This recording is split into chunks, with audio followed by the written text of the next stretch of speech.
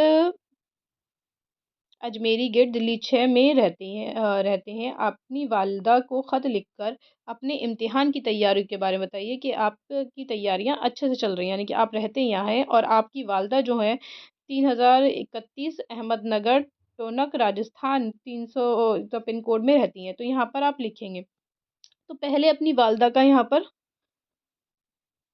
پتہ لکھیں گے، پھر اس کے بعد آپ لکھیں گے کہ اب میں خیریت سے ہوں اور آپ لوگ بھی خیریت سے ہوں گے، میرے امتحان آنے والے ہیں، اب میری تیاری چل رہی ہے، میرا معمول یہ ہے، میں اس طرح سے رکھتا ہوں، صبح اٹھتا ہوں اور اس کے بعد پھر اپنی پڑھائی میں لگ جاتا ہوں، اسکول جاتا ہوں۔ تو یہ سارا آپ چیزیں اس خط میں بتا سکتے ہیں اپنے والدہ کو۔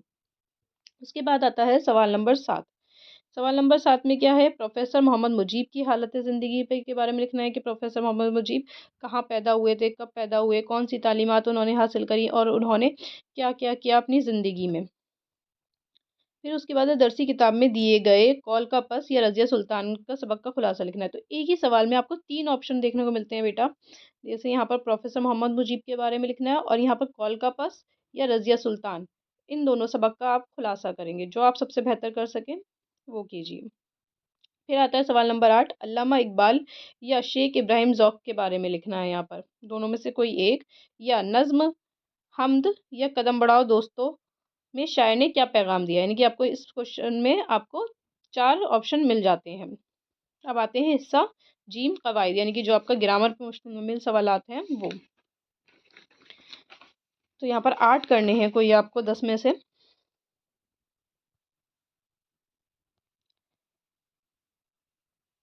احمد اگلے ماہ اسپین جائے گا، اگلے ماہ جائے گا، تو اس میں کیا ہے؟ فعل حال ہے، فعل ماضی، فعل مستقبل، فعل مجہول، تو اس میں فعل مستقبل ہے، جائے گا۔ سنہری مسجد کون سا اسم ہے؟ اس میں فقرہ، اس میں فاعل، اس میں ظرف، اس میں معرفہ، یعنی کہ سنہری مسجد یعنی مسجد کا نام دیا ہے، تو یہ اس میں معرفہ یعنی کہ اس میں خاص ہے، تو آپشن ڈی اس کا صحیح ہو جائے گا۔ وہ فعل جس کا فاعل معلوم ہو اسے کیا کہتے ہیں؟ تو جس کا فاعل معلوم ہو اسے فعل مجہول، فعل معروف، فعل ناقص، فعل مرکب، تو اسے فعل معروف کہتے ہیں۔ جس میں فاعل یعنی کہ کام کرنے والے کا پتہ چلے اسے فعل معروف کہا جاتا ہے، اور فعل مجہول جس میں کام کرنے والے کا پتہ نہ چلے، یعنی کہ کام کیسے ہوا، کب ہوا، کس نے کیا۔ سوال نمبر 4، جملے کے خاتمے پر استعمال ہونے والی علامت کو کیا کہتے ہیں؟ ساختہ، سوالیہ، خاتمہ یا وقفہ، تو آپشن سی اسے خاتمہ کہتے ہیں، اس طرح سے نشان لگتا ہے وہ۔ سوال نمبر 5، جدید کا متضاد، جدید کا مطلب ہوتا ہے نیا، تو اس کا متضاد بولتے ہیں اپوزٹ، یعنی کہ ولوم شبد، تو جدید کا ہوتا ہے قدیم، پرانا۔ لفظ قوم کی جمع قوم کہتے ہیں،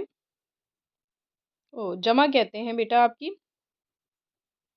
ایک وچن اور بہووچن، جمع بہووچن کے لیے استعمال کیا جاتا ہے، تو اس کا قوم کی جمع ہو جائے گی اقوام۔ لفظ شاندار میں جو دار لفظ ہے وہ کیا ہے؟ وہ لاحقہ ہے، لاحقہ جو پیچھے لگ کر نئے لفظ بناتے ہیں اسے لاحقہ بولتے ہیں، اور جو آگے لگ کر نئے لفظ بنائے وہ سابقہ کہلاتے ہیں۔ بکری کا مذکر، بکری کا مذکر، بکری کیا ہے؟ مؤنث ہے، مؤنث فیمیل کے استعمال کیا جاتا ہے، مذکر میل کے لیے، تو بکری کا مذکر کیا ہو جائے گا؟ بکرا۔ اتحاد کا درست مترادف، مترادف کہتے ہیں سینونیمز یا پریاواچی کو۔ اتحاد کا مطلب ہوتا ہے ایک ہونا اور اتفاق کا مطلب ہوتا ہے الگ ہونا۔ اگلا سوال ہے اور آخری ہے یہ قواعد کا، زمانے کے اعتبار سے فعل کی کتنے قسم ہوتی ہے؟ تو زمانے کے اعتبار سے فعل کی 3 قسمیں ہوتی ہیں، فعل حال، فعل مستقبل اور فعل ماضی، یعنی کہ فعل ماضی، فعل حال، فعل مستقبل۔ فعل ماضی جو گزرے ہوئے وقت میں ہوتا ہے، فعل حال جو موجودہ وقت میں ہو، اور فعل مستقبل جو آنے والے وقت میں ہو۔ اب بڑھتے ہیں سوال نمبر 10 کی طرف۔ سوال نمبر 10 کیا ہے؟ محاوروں کو جملوں میں استعمال کرنا، خون کھولنا یعنی کہ بہت زیادہ آگ ببولا ہونا، جیسے کہ اب اس پہ آپ جملہ کیا بن جائے گا؟ حامد کی سب کے سامنے بے عزتی ہوئی جس سے اس کا کافی خون کھول اٹھا، یعنی کہ اسے بہت غصہ آ گیا۔ پھولے نہ سمانا یعنی کہ بہت خوش ہونا، امتحان میں اچھے نمبر دیکھ کر رضیہ پھولے نہ سمائی۔ 4 چاند لگانا یعنی کہ محفل میں رونق دینا، اور رشید نے میری محفل میں آ کر کیا لگا دیے؟ 4 چاند لگا دیے۔ دل باغ باغ ہونا، وہ کھیلوں میں اول آئی جس کی وجہ سے اس کی امی کا دل باغ باغ سے یہ پریشانی ہوتی ہے کہ آپ سامنے والا جو آپ کا دوست ہے وہ آپ کو اتنا پریشان کر دے گا، آپ کے گھر میں آپ سے بنا پوچھے آ جائے گا، آپ کا سامان لے جائے گا، آپ کے گھر آئے گا اور آپ سے ہی بولے گا ناشتہ منگاؤ، یہ منگاؤ، وہ منگاؤ، میں یہ کھاؤں گا، اور جب گھر آئے گا تو کرایہ بھی آپ سے ہی دلوائے گا اور زور زور سے دروازہ کھٹکھٹائے گا. تو کافی ساری پریشانیاں بھی ہوتی ہے بے تکلفی سے. ہند آرائی زبانیں کون کون سی ہیں؟ ہند آرائی زبانیں جیسے مراٹھی، گجراتی، ہندی، راجستھانی، یہ ساری زبانیں کون سی ہیں؟ ہند آرائی زبانیں. اس کے بعد ہے لین شو نے خدا کے نام خط میں کیا لکھا؟ لین شو نے خدا کے نام خط میں لکھا کہ زالہ بالی سے کیا ہو گئی ہے؟ ساری میری فصل خراب ہو گئی ہے، جس کی وجہ سے میرے پورے کنبے کو کیا کرنے پڑ سکتے ہیں؟ فاقے کرنے پڑ سکتے ہیں، فاقوں کا سامنا کرنا پڑے گا. اور اب اس کو کس کی ضرورت ہے؟ 100 روپیوں کی ضرورت ہے، جس سے اس کو پورے سال بھر میں گزارا ہو سکے اور اس کا خاندان فاقوں سے نہ مرے. اگلے سوال کی طرف بڑھتے ہیں. آلودگی کی کیا مراد ہے؟ یعنی کہ آلودگی کسے کہتے ہیں؟ آلودگی بولتے ہیں پالوشن کو. آلودگی سے مراد ہے کہ آپ کا جو ماحول ہے، آپ کی جو فضا ہے وہ گندی نہ ہو، یعنی کہ آپ کا جو پانی ہے، پانی آلودہ نہ ہو، اس میں فیکٹریوں سے نکلنے والی جو گندگی ہے، یا کپڑے دھونے، یا جانوروں کو نہلانا ہے، وہ سب اس میں نہ آئے. بریل ایجاد کرنے والے کا مکمل نام کیا تھا؟ تو بریل ایجاد کرنے والے کا مکمل نام لوئی بریل تھا.